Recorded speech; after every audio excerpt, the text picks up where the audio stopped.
Sementara itu KPK bekerja secara profesional, transparan dan akuntabel dalam memberantas korupsi dan melakukan tugas penindakan terhadap setiap pelaku tindak pidana korupsi tanpa pandang bulu.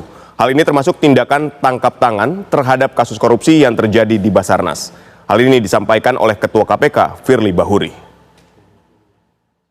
Kemarin rekan-rekan sudah mengikuti bagaimana salah satu upaya KPK di dalam penindakan, yaitu melakukan tangan terhadap setiap orang yang diduga melakukan tindak korupsi. Prinsipnya KPK bekerja secara profesional, transparan, akuntabel, dan tentu juga menjunjung asasi manusia. KPK bekerja tanpa pandang bulu, siapapun yang melakukan korupsi pasti akan dilakukan penindakan oleh KPK.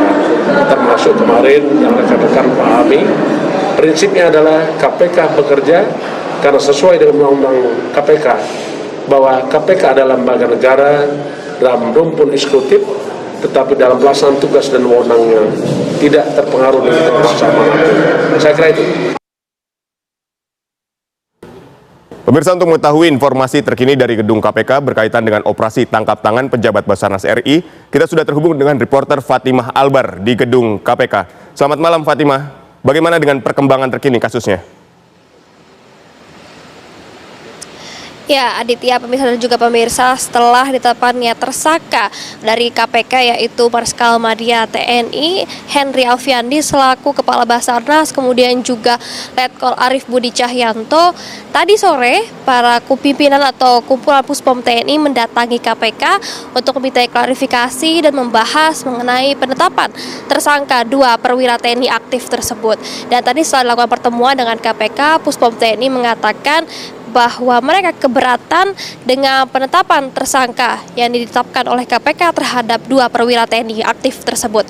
Di mana memang karena untuk penetapan tersangka terhadap perwira aktif TNI bukan merupakan wewenang KPK.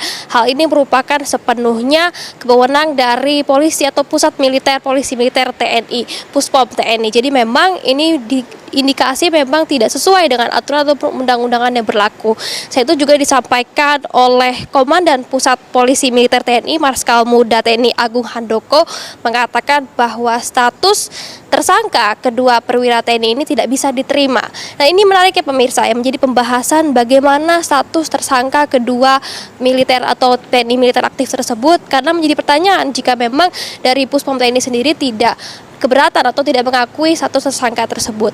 Namun hingga saat ini belum ada pernyataan lugas, pernyataan tegas dari Puspom TNI nasib dari status tersangka kedua perwira TNI aktif tersebut. Namun dapat kami informasikan kedatangan Puspom TNI KPK bukan hanya untuk meminta klarifikasi, namun untuk meminta barang bukti untuk dilanjutkan penyelidikan. Jadi untuk kedua tersangka TNI dari bagian Basarnas atau 2 tersangka yang berkaitan dengan korupsi Basarnas akan dilanjutkan oleh Puspom TNI. Jadi tadi datang ke sini juga untuk meminta barang bukti sehingga dapat dilanjutkan proses penyidikannya. Dan memang untuk status tersangkanya ini tidak sah artinya, dan nanti akan ditetapkan lakukan proses penyelidikan ulang dari Puspom TNI. Seperti dapat kami gambarkan bahwa nanti setelah barang bukti itu rampung, dilakukan proses penyelidikan, kemudian lakukan gelar perkara, baru nanti dari Puspom TNI menetapkan apakah dari kedua perwira TNI ini memang dapat dijadikan tersangka kasus dugaan suap